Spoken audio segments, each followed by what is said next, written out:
Hare Krishna, everybody. Welcome to class 11 of the Nectar of Instruction. We're going to look at verse 6 today and maybe even verse 7. We'll see. We'll start with some kirtan. And before that, I just wanted to do a reminder, because who knows what will happen at the end of class. But even if you are watching the recording later, you're not able to come live to class or to be virtual, we want to encourage everyone to share your reflections in the WhatsApp group. And they don't have to be long. They can be one word takeaway, a one sentence takeaway from class, and then just some sort of practical application so that you're taking time to really reflect on what we're studying and reading and learning. It's an important aspect of learning. Yeah, it'll even if it seems like it's like repetitive or something, or I can't say that, everyone already knows that. Don't overthink it, because it's actually really valuable for you. It'll help you remember. It's valuable for me because then I get feedback, reflection, and it's actually really great for everybody else because reading it just solidifies everything. So thanks for that reminder. Yeah. I'll just pass the baton for some kirtan. Okay. Welcome. Musicians audio on. Silence your cell phones. Buckle your seatbelts. Safely, secure your tray table, Amy. It's ready to lift off. That's how we can do it. Upright position. Seats in your upright position. Got it? Yeah, for some reason. Yeah. Musicians audio on. All right. Well, let's have a little kirtan, arrive, settle, shake off anything that is not serving you, anything that is distracting you from your day, from your week. And we aim to give our full attention, our full hearts, our full awareness, our devotion to chanting these holy names, to participating in kirtan, which comes in this form, but also in Krishna Katha, right? Talking about Krishna consciousness, bhakti. This is also kirtan. Let's start with our opening prayers. Take a deep breath in, Philip.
Haribol.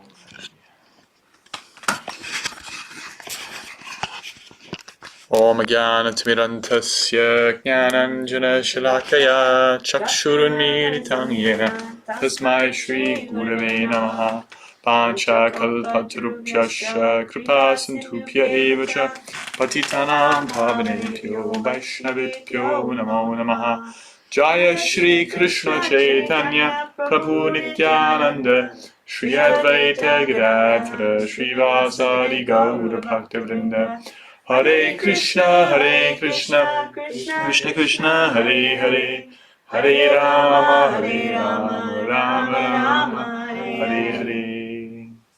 Hare Krishna. Great to be with all of you again. Jai. So last week we looked at verse 5. Yeah, we did. We looked at verse 5. Can we have a reflection? Some reflection on what we heard, or how it's anything that stood out that you took away. We heard about different levels of devotees and how to relate to them.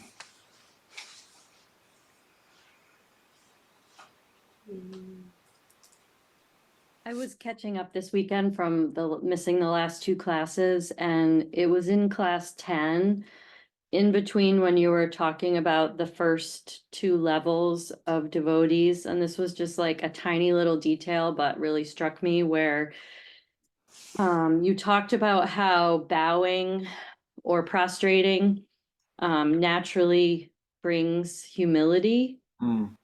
And I've felt that, but it's one of those things you don't necessarily pick up on in the moment. And I also felt it in India too, when everywhere we went, saying hello was, prayer hands and either Hari Bol or Namaste or something. And it just like immediately would like flip a little switch in your heart, and in your mind. And when you mentioned that, it kind of took me right back, but also was just such a good reminder of how something so simple can be so powerful. Thank you.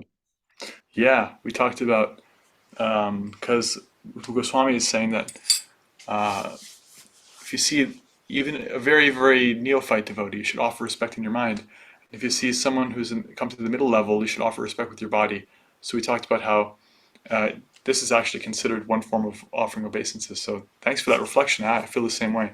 It's a powerful, visceral thing you can feel in your body. The culture among devotees, when you see each other, is to fold hands, sometimes even bow down, and this is a really powerful technique for conflict resolution too. It's hard to hold a grudge.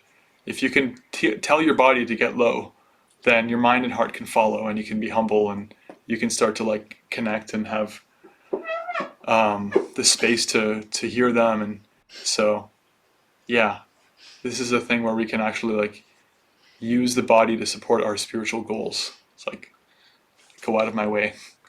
This is part of the value of ritual, is that you're actually with this thing of like bowing, putting your body down. It's like it does something on the physical level. You're using the mechanism of the body to support your spiritual goals. Like, I want to be humble. I want to show respect. Okay, you can't really think your way into doing things. You can try to act that. If you act like, if you do the humble thing, which is to like bow, then the feeling will come from that. And so I'm hearing that you've experienced that. Yeah, there's a reason why these ancient cultures like they do like that, folding the hands. Yeah, thank you. Any other reflections before we go into verse 6?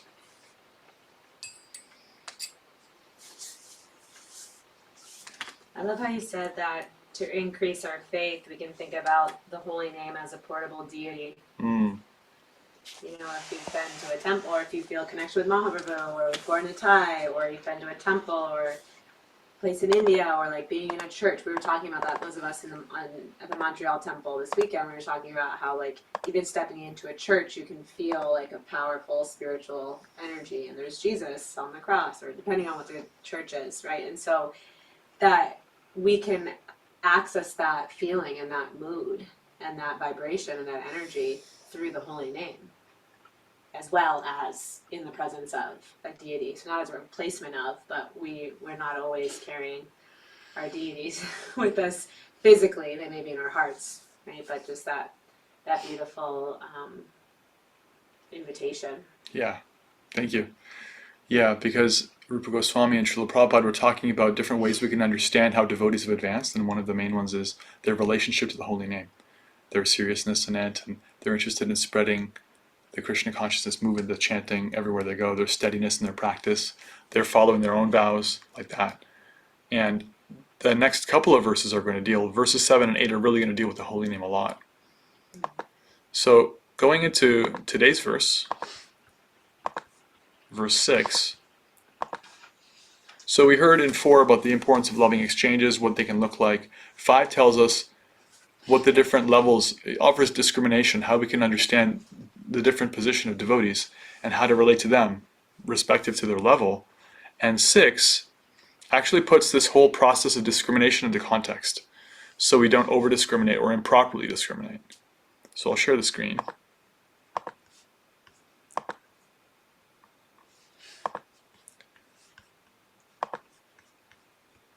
The verse is Drishtai svabhavajanitair pushaschatushair neprakritattvamiha bhakta janasya pashit Gam gam pasangna kalu buddha paina ponkair brahmatvavatvam apagachati niratarmai. Srila Prabhupada's translation. Being situated in their original Krishna conscious position, a pure devotee does not identify with the body. Such a devotee should not be seen from a materialistic point of view. Indeed, one should overlook a devotee's having a body born in a low family, a body with a bad complexion, a deformed body, or a diseased or infirm body. According to ordinary vision, such imperfections may seem prominent in the body of a pure devotee. But despite such seeming defects, the body of a pure devotee cannot be polluted. It is exactly like the waters of the Ganges, which sometimes during the rainy season are full of bubbles, foam, and mud. The Ganges waters do not become polluted. Those who are advanced in spiritual understanding will bathe in the Ganges without considering the condition of the water. So, we're given the symptoms to understand, to a degree, how advanced devotees are. And that's useful for us so we can know how to associate with them and who to associate with. And we're also told, essentially what we're told here is that the more advanced the devotee becomes, the less all the material conditions of their existence matter, right? Which makes sense, because the entire purpose of our Krishna conscious practice, our bhakti practice, is to come in touch with the true self, to let go of the conditioned self, and to function as, think as, feel as the true self, the actual soul. Now, the actual soul is never conditioned. The soul can never become impure. Just like the sun can't actually be covered by clouds. It can be covered by clouds from the perspective of somebody on the planet.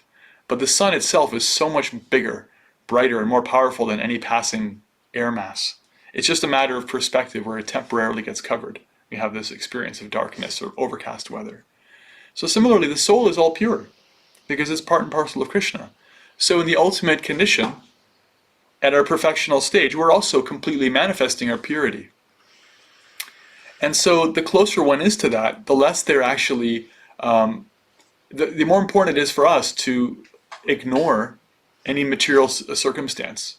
Because while a devotee is in this planet, they have to exist in a material body. They have to function in it. That's the rules of the road. For existing in this world, you have to have a body made of matter. And you can spiritualize that matter and use it in service.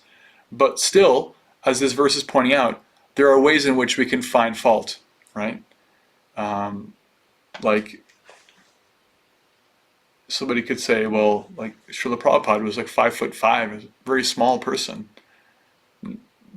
He was quite frail in some ways towards the end of his life.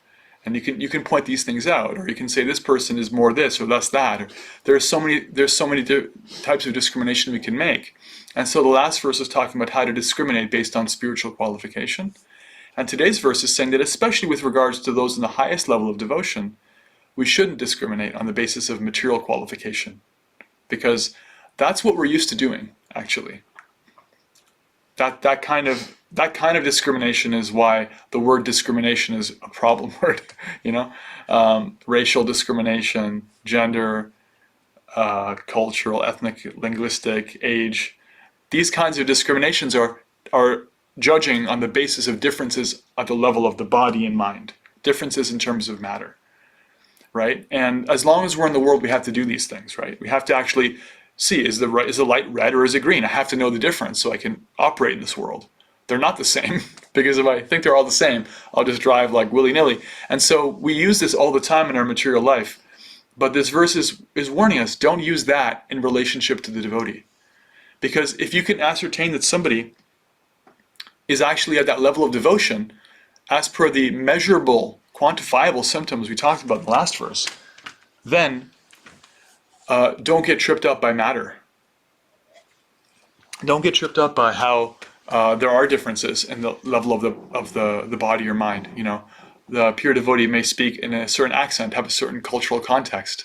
They may be shorter or taller or this or that, and that's not important. What's important is the symptoms we talked about earlier. Are they free from the propensity to criticize? Are they steady in their service to their gurus and teachers? Are they full of compassion? Do they have love for Krishna? Are they able to show respect and friendship for the devotees? Like this. These things aren't material. You can't really fake those, not for long. And the material container is variable, right? Even for any given person, our container is always changing, right? So the capacity of the body and the mind, the material aspects of the mind, they change, right? Like our memory, our physical capacity. These things come and go. So an example of what this means for us as devotees. Sometimes one may be very impressed by how somebody can memorize verses, memorize scripture. And that's a good quality. It's nice. I mean, I personally love reading and memorizing verses, so I'm not going to say to not try to do that. But the reality that I've understood from my experience with very advanced devotees is some people are just better at memorizing than others. And that's a function of the kind of mind that they have and they're born with. That's not a function necessarily of their love for Krishna. One's feeling for the scripture, one's attachment to it, that's a spiritual thing. One's ability to recall it and pronounce it in perfect Sanskrit or whatever, that's not necessarily it. That can be taught. That can be taught. You go to a school and based on your qualifications, I could teach you how to pronounce Sanskrit. That won't make you a pure devotee. Won't hurt if you use it to, study Bhagavad Gita, but it's not actually bhakti. So it's really easy for us to get caught up in these externals, right? Now this person is very, they pronounce Sanskrit nicely, or this person dresses a certain way, like that. These kinds of discriminations don't actually come to play. They don't actually come to bear in understanding the level of devotion, the level that somebody has in terms of their bhakti with Krishna. It's not possible to measure that with those kinds of things. In fact, the general sense that Scripture gives us is it's not really possible to measure it at all. To the extent that it is, it's just the kind of things we heard about in the last verse. But that only gives us a sense. It's not possible to understand exactly what somebody's feeling in relationship to Krishna, because the whole idea of trying to understand the pure devotee is that by default we're not there yet ourselves. So how does one perfectly understand someone that's beyond them? It's not possible. It's like if you can remember when you were in grade 3 and you're learning math. It was only with great difficulty and practice that you could understand that 3 plus 5 is 8, and 3 plus 9 is a whole other thing where it's a double-digit number. Now it's 12, right? And that's how numbers work. And if somebody came to you and said, "Well, there's such a thing as -5," you'd be like, "No, what are you talking about? You can't understand that beyond your frame of reference." Or the square root of 2 is an irrational number. Like this there's no context for that. You can't walk into a university class as an 8-year-old and understand calculus. So similarly, we can't understand anything beyond us with our own current imperfect measurements. So don't try to apply those things to the body and mind of a pure devotee. Just try to understand if they actually are a pure devotee, if they're an advanced devotee by the symptoms that are given to us, and operate on that basis. And understand that whatever body and mind they're working with is enough. It's more than enough, because Krishna doesn't care about that. So we'll read a little bit from the purport.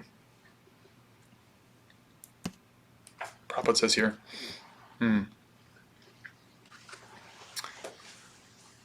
this Krishna consciousness movement, one's consciousness must be changed. If consciousness is aimed toward material enjoyment, it is material consciousness. And if it's aimed towards serving Krishna, it's Krishna consciousness. A surrendered soul serves Krishna without material consideration. Bhakti is a proper activity of the soul, and when one actually engages in unalloyed, uncontaminated devotional service, they are already liberated.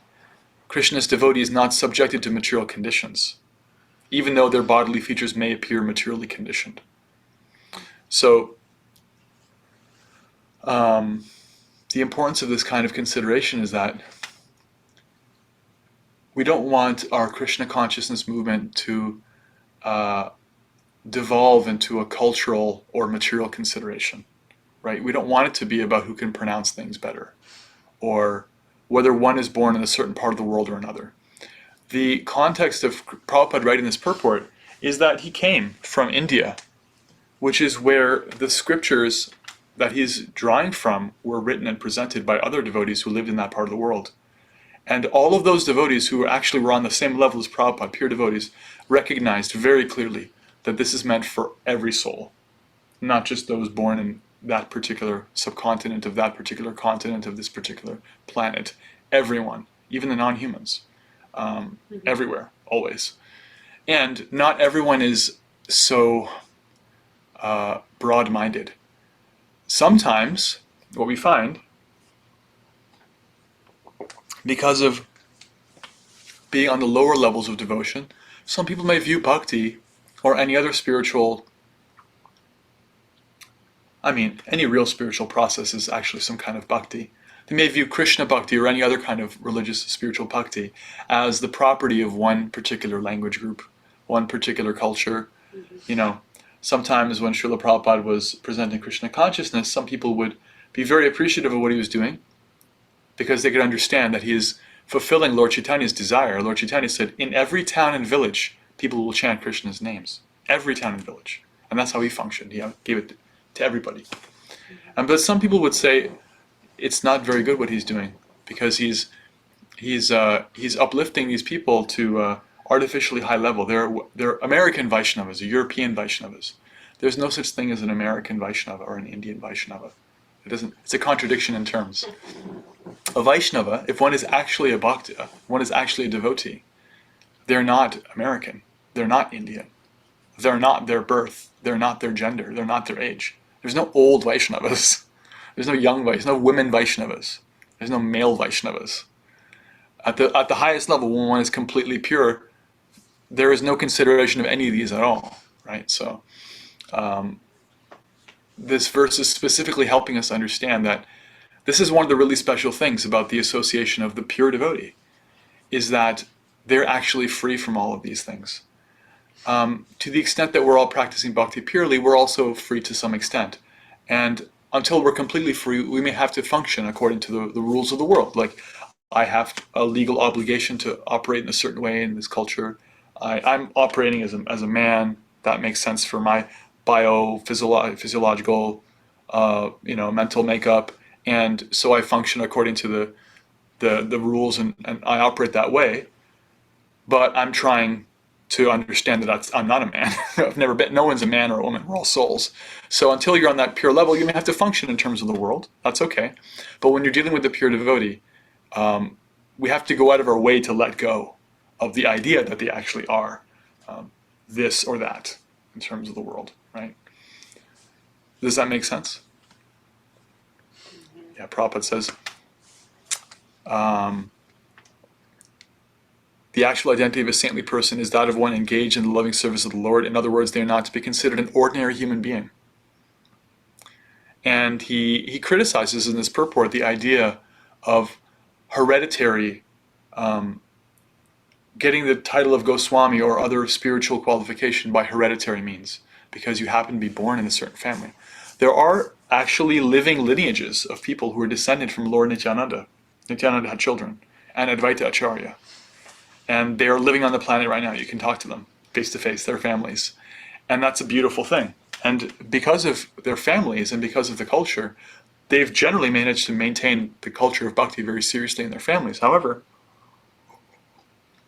sometimes what we find, either in those families or in other examples of other traditions, you find that people who are born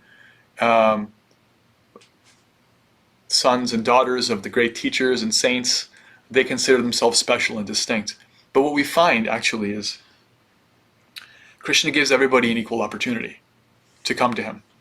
Now, that being said, you may have parentage and lineage that's more advanced, and that's very good for you, because it can mean that you're born into more opportunities for practicing bhakti. That's a beautiful thing, and not a coincidence, not a cheap thing.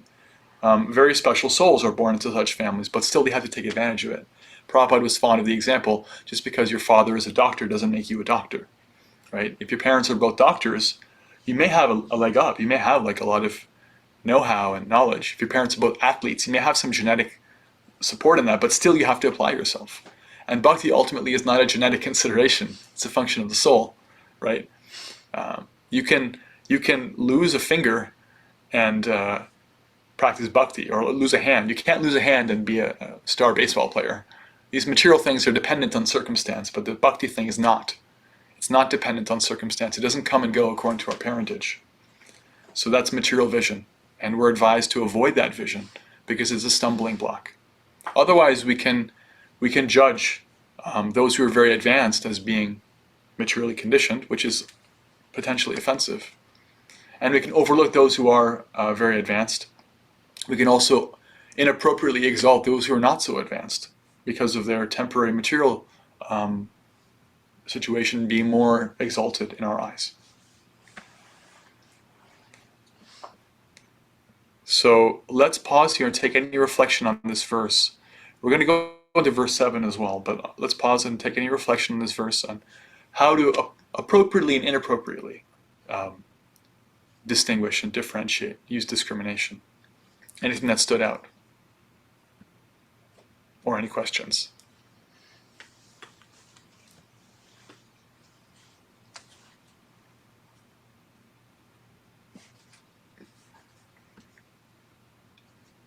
No. I always appreciate when I can read that however we're brought into this world in this lifetime does not identify our potential in life. I always really appreciate when I get to read that, and wherever I get to read that or hear that. And I love that analogy of like the Ganga and like the stormy season of it being all mixed up and looking really disgusting, or like you wouldn't want to bathe in it, but you know the spiritual like benefit and the beauty and the potency of the Ganga, and you will bathe in it anyways. Because just because it looks like it's tainted doesn't mean it is. And that's just like so beautiful. So I just appreciate that a lot. Thank you. Yeah, it's very encouraging. Sometimes we can find in bhakti that great devotees will take birth in a very challenging and potentially even low circumstances, like Haridas Thakur. Haridas Thakur was born in a family where, his later manifesting of great bhakti was not even appreciated by his original culture. He was born a family of meat eaters and this and that, and but still he manifested as Haridas Thakur. And that humility that was there from recognizing where he came from supported his journey. And that kind of psychology of recognizing that bhakti is available for everyone and I didn't do anything to earn it. I'm not special because of my distinction. I'm special because my gurus have given me the opportunity, and this process is special, and Krishna's mercy is special. That's what's special here. And on the other hand, one can become very puffed up with their material qualification. There's a verse in the Srimad Bhagavatam, Kunti Maharani says, Janmaishwarya Shuta Shibir Edi Madamarav Puman. She says that there's these things that people are very intoxicated with, and if they become intoxicated with these things, they get in the way of one's own humble surrender to Krishna. She says, good birth, wealth, learning, and beauty, right? Sometimes very attractive people can have like a certain, in Sanskrit we call abhiman, a certain kind of like false ego. They feel like they're very special, or very rich people. It's not necessarily so, but it can be challenging if you're born into good karma. So this is a warning not to become puffed up by your thing, and also not to become hopeless or despondent because of your low situation. We're neither of those situations. We actually are whatever. We're ultimately pure, and we have all the equal capacity to come to Krishna as per our engagement in the process and His mercy. Thank you. Tommy, can I ask a question, please? Yes. So the first time I went through Nectar of Instruction with my first Sage group, we got into this discussion. It must the soul, and I mirrored it back to the leaders of the group that the soul is genderless, Right. right? And it was interesting because I expected her to say, "You're right, that's what it says." But she said you actually have, in her opinion, or maybe she knew or whatever, but that's my question. She said that your soul has an original gender. And I can't wrap my brain around that. It doesn't sound like you're saying Human energy. that at all. Yeah. Do you have an opinion on that? Sure. Yes. So there's a bit of like what's the word I'm looking for here? Nuance. Hold on. Yeah, it's a bit of like the word itself is used in different ways. So when we do talk about the word gender, like always, whenever that word is used, it has to do with matter. Gross and subtle matter. Gross means the physical body, and subtle means like the way the mind is oriented, right? That's what gender is. Some configuration of the gross and subtle matter. The soul has none of that. So in some places, it's described that Krishna is the supreme masculine, and because we're his devotees, we're in relationship to him, we're in the position of the feminine. In that context, Krishna he's called as Shaktiman, the owner or controller or enjoyer of all energies, right? Like Radharani is his primary devotional energy. She's feminine, he's masculine. And we're also little sparks of feminine energy in relationship to that supreme masculine. That's not a material conception. That doesn't mean we're female. That means, just like in an atom, you have the nucleus, and you have all these electrons going around it. One is not more important than the other, but they comprise a whole. One is stable, central, unmoving. The other ones are very dynamic and small.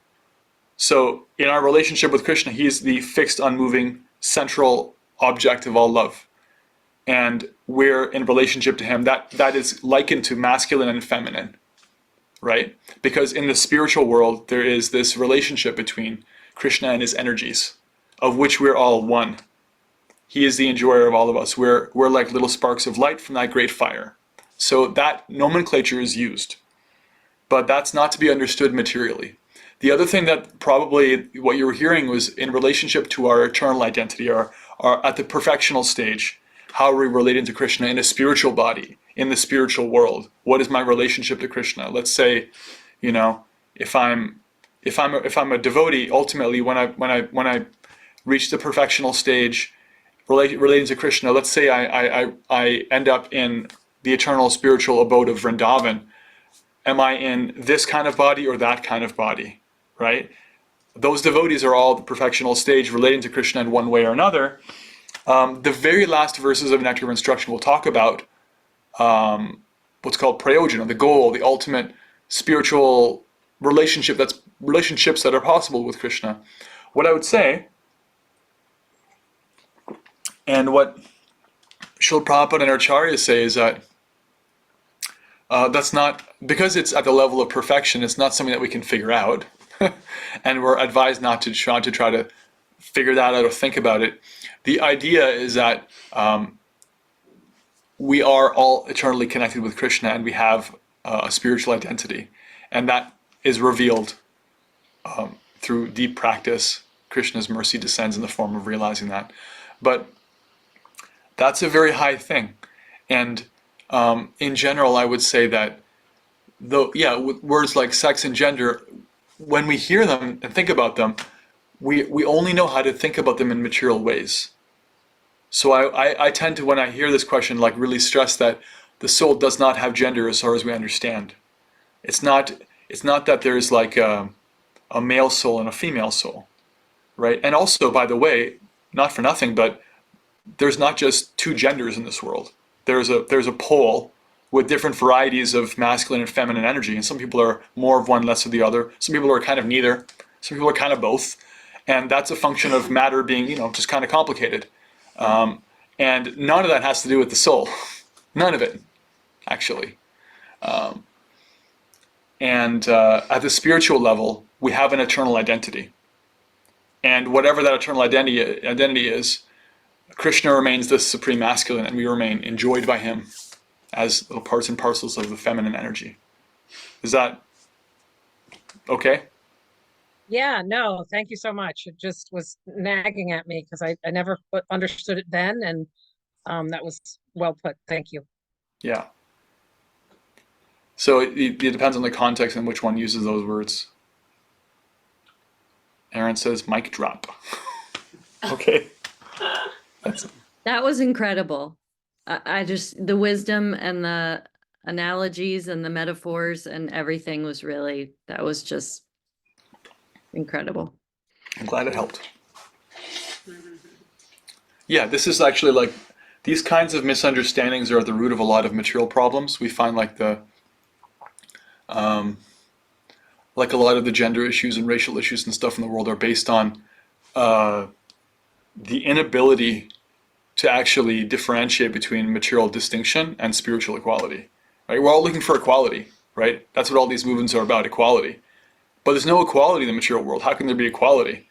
You line up a million people, if you have an accurate enough measuring tape, you'll find they all have different heights, 1 million different heights. Where's the equality in that?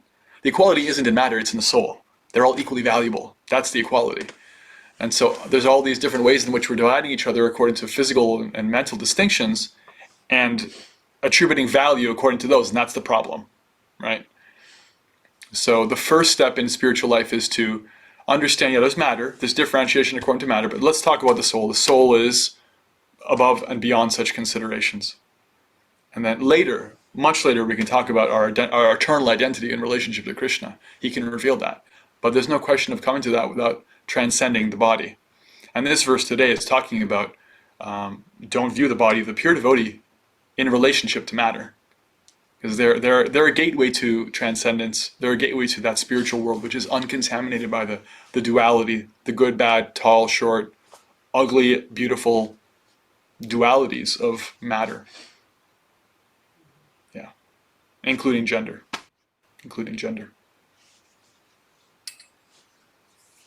All right. Anything else before we go to verse 7?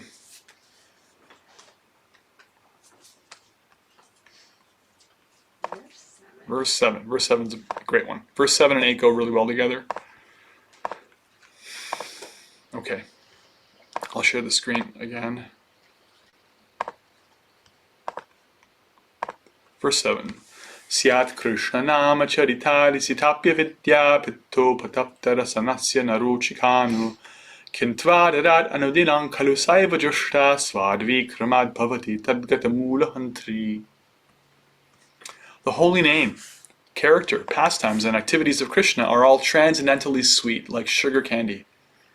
Although the tongue of one afflicted by the jaundice of avidya, ignorance, cannot taste anything sweet, it is wonderful that simply by carefully chanting these sweet names every day, a natural relish awakens within his tongue and his disease is gradually destroyed at the root.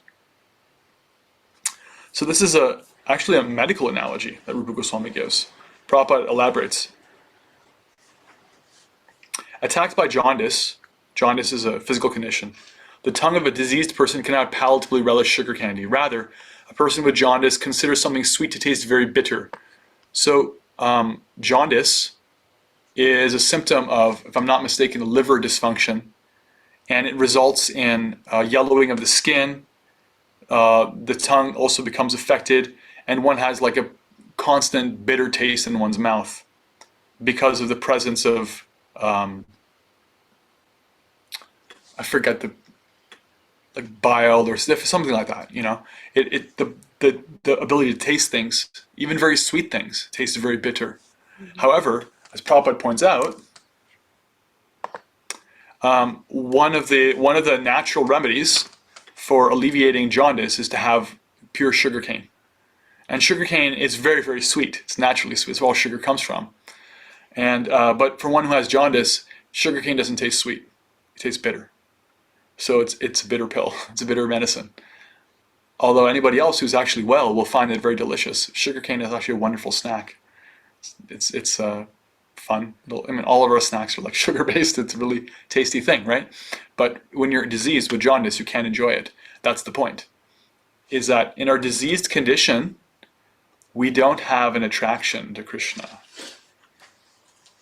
Although, the verse says, although the holy name, character, pastimes, and activities of Krishna are all transcendently sweet like sugar candy, one who has jaundice, born of ignorance, avidya, the jaundice of ignorance means we can't taste anything sweet. So in the second verse of the Sri Shikshastakam of Lord Chaitanya, the first verse is all about like some of the preliminary benefits of chanting Hare Krishna. It eliminates all suffering, and it's the root of all transcendental knowledge, and increases our joy step by step, creates an unlimited, ever-expanding ocean of bliss. Right? Sounds great. What does the second verse say? Lord Chaitanya says, your holy name alone can render all benedictions. It is sufficient enough to give all the blessings of yourself. And it's amazing that you've given yourself completely to all of us in the form of your names, but I am so unfortunate that I cannot experience it. The advancing devotee starts to realize that, oh wow, there's really something magical in this name. And I'm only able to get this much of it. There's this way in which like my ignorance, my own stuff is getting in the way of like really tasting, really sinking into what's magically trying to come to me through Krishna's name.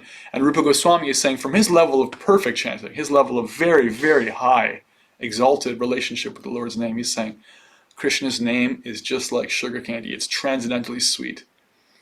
But understand, when you're afflicted by avidya, ignorance, it will appear bitter. If you ever have this experience, you can raise your hand either physically or mentally. I'll raise mine already. You're chanting Hare Krishna, and you're like, I can't wait for this to be done. Thinking about the past, the future, that argument you just had, that, video game, that bowl of food you want to eat, or anything but where you're at. It's like the mind is just restlessly ignoring what's right in front of us. And there's a way in which it can't appreciate. And sometimes we even have amazing experiences with the holy name, and still we can't always sit in that place. There's this restless way in which we can't appreciate it. So that's because we're still in that condition where we can't always taste the sweetness. So just like with jaundice, it's not that you stop giving the sugarcane, it's that you have to keep taking the sugarcane. So Prabhupada's purport here really has to do with this. Trusting that the process is actually working. Trusting that the process will give rise to sweetness. Prabhupada says here,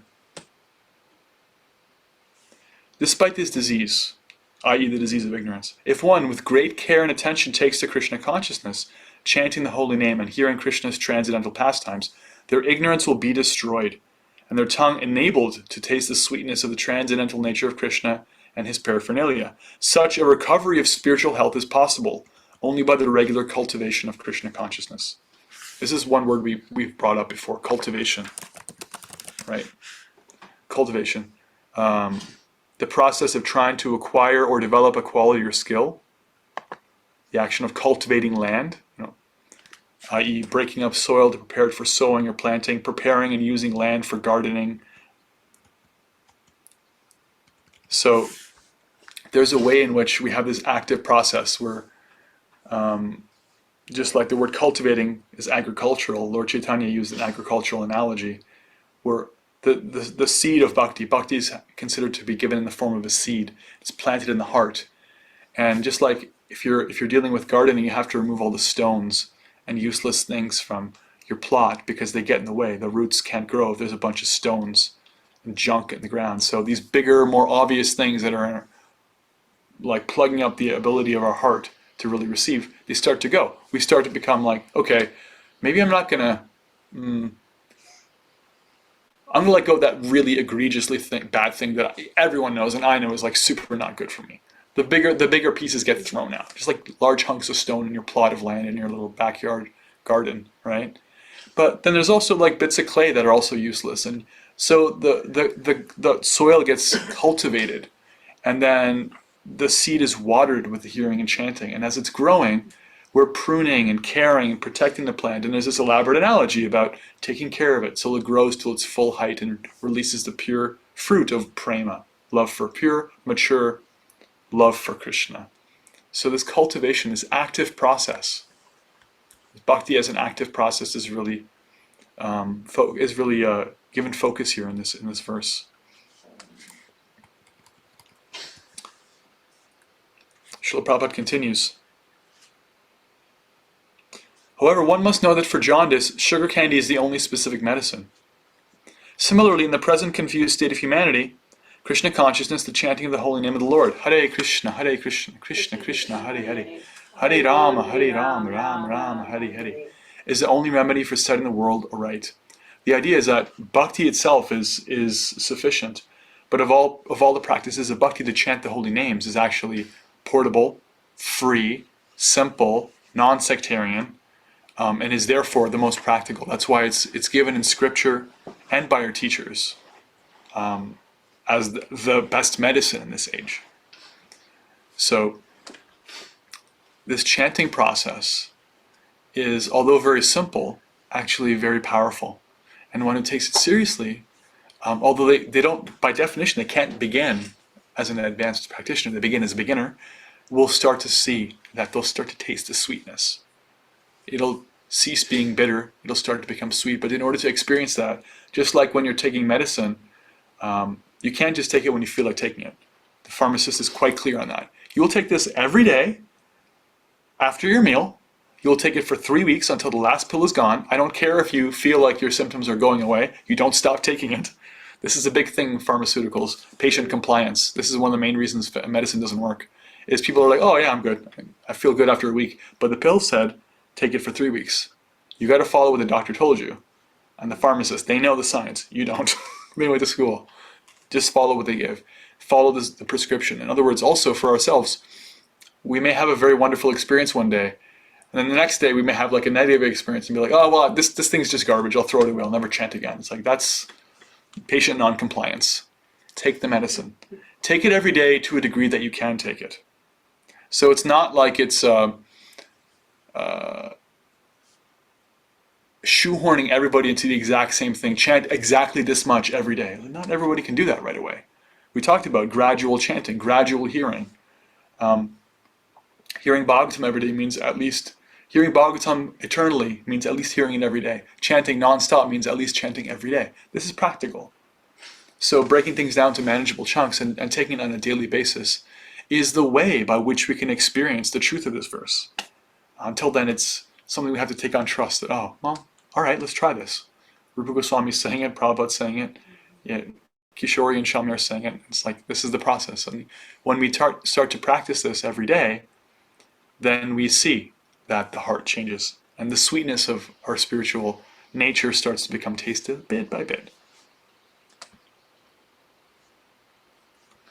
The real disease is in the heart. If the heart or the mind is cleansed, however, if consciousness is cleansed, a person cannot be harmed by the material disease. To cleanse the mind and heart from all misconceptions, one should take to this chanting the Hare Krishna Mahamantra. This is both easy and beneficial. And then there's a nice discussion about the different levels of chanting. How one begins chanting at the offensive stage, then one starts to deliberately try to avoid the offenses to the chanting process, and then one chants without offenses, and then one starts to chant a deliberated stage, and so forth. And Prabhupada, with great enthusiasm, talks about how devotees from around the world, despite their backgrounds, as per the last verse, despite their material backgrounds, when they take to this universal process, they show the same symptoms of advancement. It doesn't matter if they're born in Africa or Australia or Europe or India, or they're born male or female or both or neither. It doesn't matter at all. It's a universal process, and it's an international society because we're all taking that medicine together. And that's what draws us all together.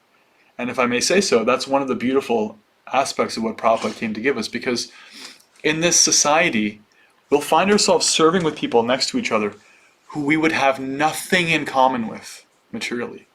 And some people would have a lot of things in common with materially.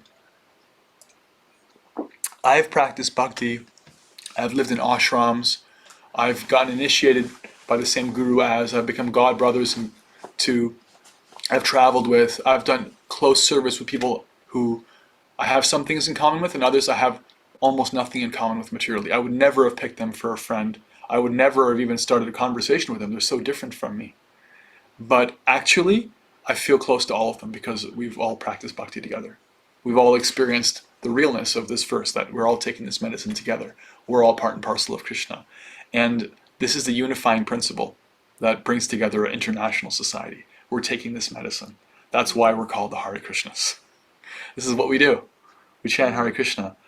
And wherever we're at, if we're trying to chant a little japa, getting some kirtan, read a little bit of Hare Krishna literature, this is the fundamental medicine, and it works. Especially if you do it in a regulated way.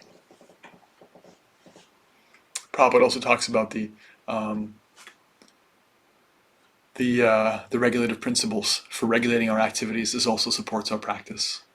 Because as I mentioned earlier, it's like, also Prabhupada's analogy, it's like trying to start a fire. You don't want to start a fire when you're also pouring water on the kindling. It doesn't happen. It won't work. So to get that going for ourselves, we also follow certain practices externally of how we behave in our conduct.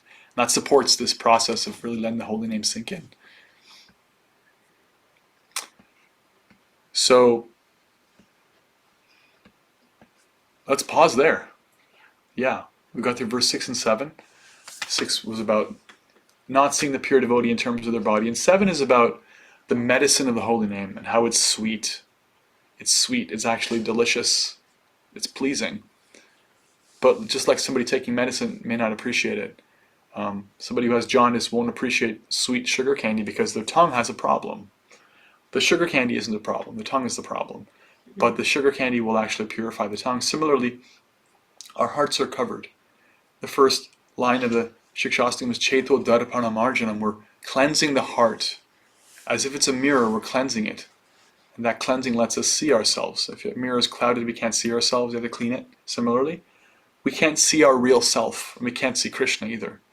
With a heart that's clouded, this chanting process purifies it. So there's very much stress given to this regulated chanting to gradually, bit by bit, and hopefully increasingly so, purify the heart so we can see ourselves, see Krishna, and taste that sweetness. And so it ceases to be medicine, and it starts to become actually joyful. Now we'll take any questions or reflections or comments on anything, especially the 7th verse. Anything that stood out about that.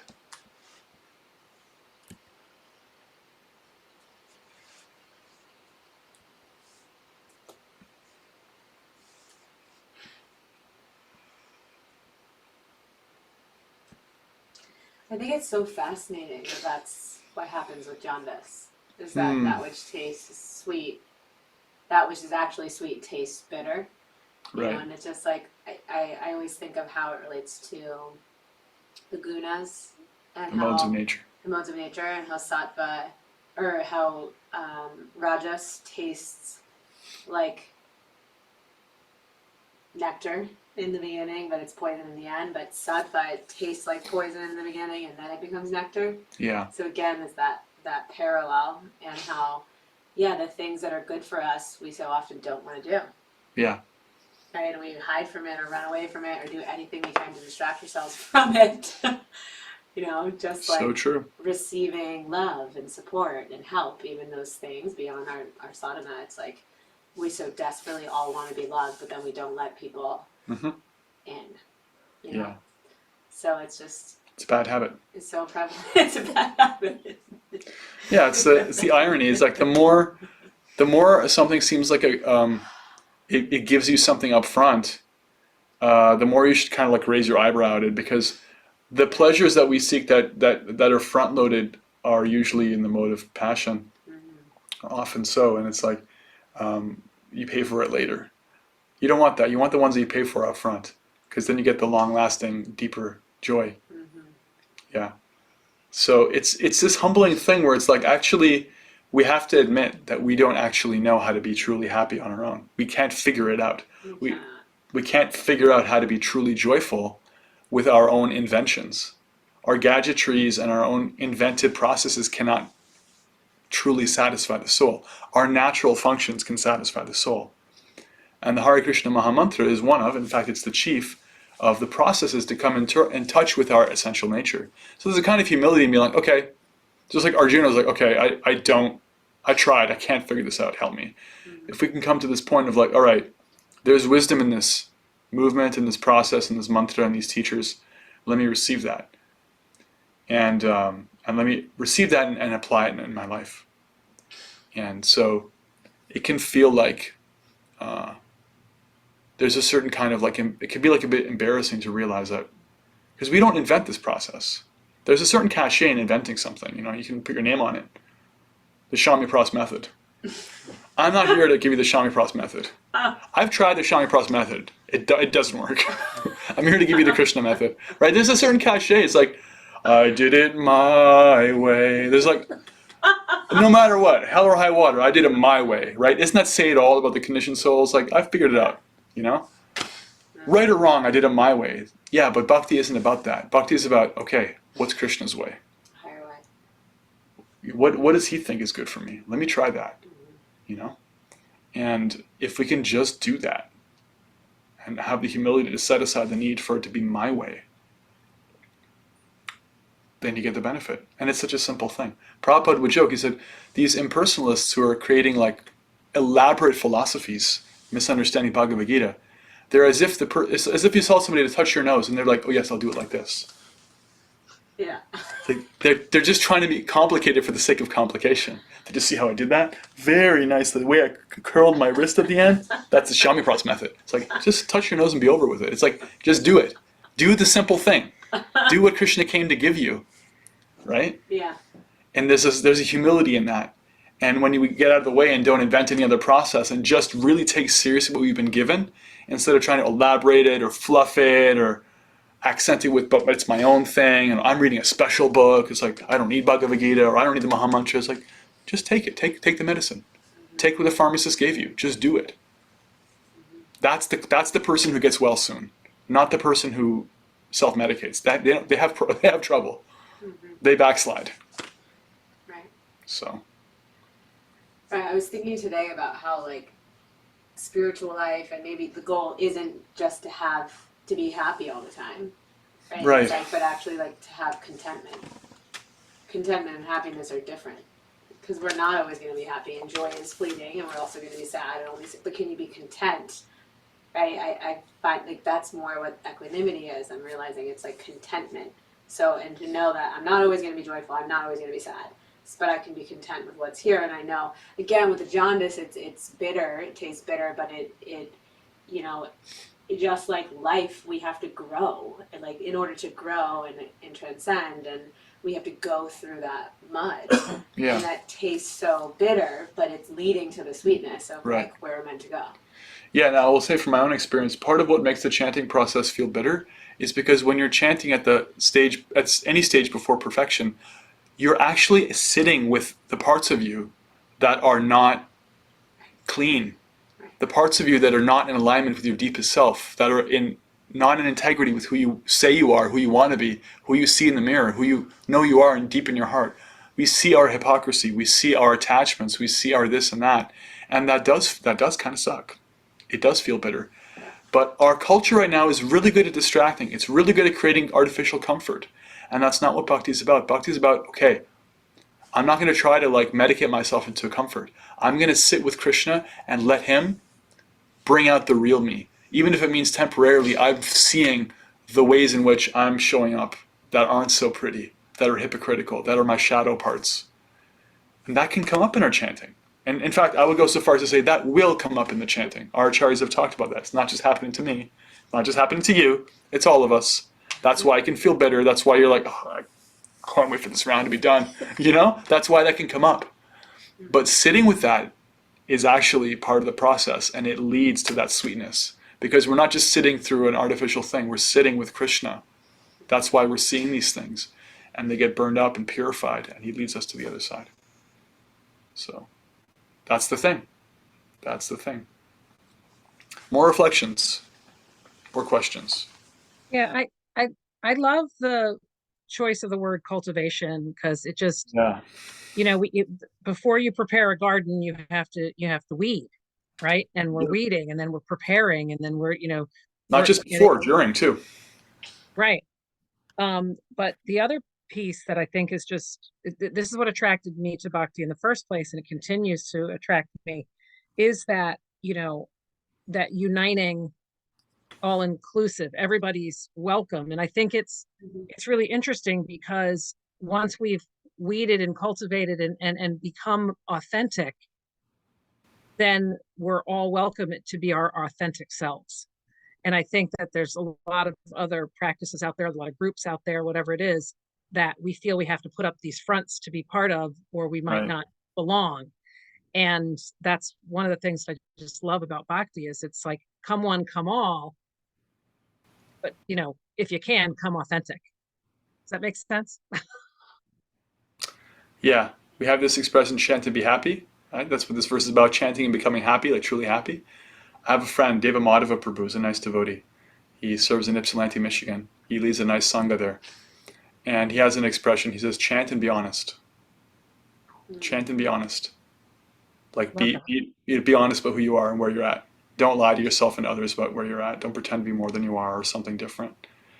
And I'm glad you feel like you can be that, because that means that you're getting the kind of association that's supporting you in being in doing that. Chant and be honest, because our nature is to put on masks.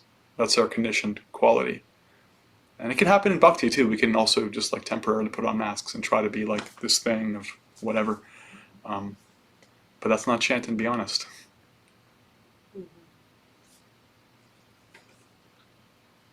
Thank you Hi. for that. And you said, just to add to that, you said something before. Can you hear me? Yeah. Yeah. I'm wearing my like over the head. Um, you said something before about the process. Can't remember exactly how you said it, but like trusting in the process, and it almost like you can't see the transformation. It's very difficult to see it in yourself while you're in that process. Mm. I think you were saying something like that, but it's almost like, like with my kids or something, I'm with them every day and I don't see the small changes. And then somebody who hasn't seen them for a long time, they're like, oh, I can't believe this has changed so much. And it's like, well, yeah, you're right. I just got used to it and it was kind of growing. It was with me. So, I just kind of like that whole idea of trusting in the process and sitting with Krishna and, yeah, that's it. Yeah. Mm. Thank you. That also reminds me of the value of serving in sangha, because we can more easily see the advancement of others than we can see our own, because we're sitting with our own thing sometimes. And and have others point out and remind us about the ways in which we're growing, even if we're sometimes too hard on ourselves or wonder if we're ever going to get over that addiction or habit or tendency or shadow part. Yeah. Thank you. Any other comments or questions or reflections? So I'll say too, while you're thinking, for this week, read verses and purport 6 and 7. And if you want to prepare for next week, you can read 8 as well. The pace is going to be a little bit picked up now because we're getting towards the end, and also because the last few verses are more esoteric and there's a little bit less we're going to focus on it in each individual verse. And reflect something in the WhatsApp chat. And as far as like a application question, if you can give some application, some reflection on how this process as like a medicine, how that's applied to your life, you know, starting to gradually taste the sweetness, or how it may have appeared bitter or sometimes still appears bitter, you know, this jaundice medicine analogy, if you can apply that in your life and you can see some of that, reflect some of that back, that would be really helpful. Mm. Does that make sense? Yeah. Okay. Any other comments, questions, reflections? Let's get one more.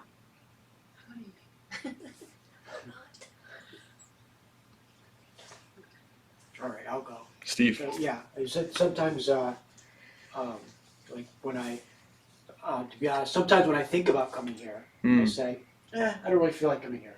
But then, when I do, I always feel very blissful, and I'm always glad that I came. I think that's a good, There you go. it's exactly, Great example. Yeah, sometimes you could be on the mental platform of like, maybe not now. But then whenever you do, you're always like, wow, I don't regret that at all. That was a good choice. Yeah, same.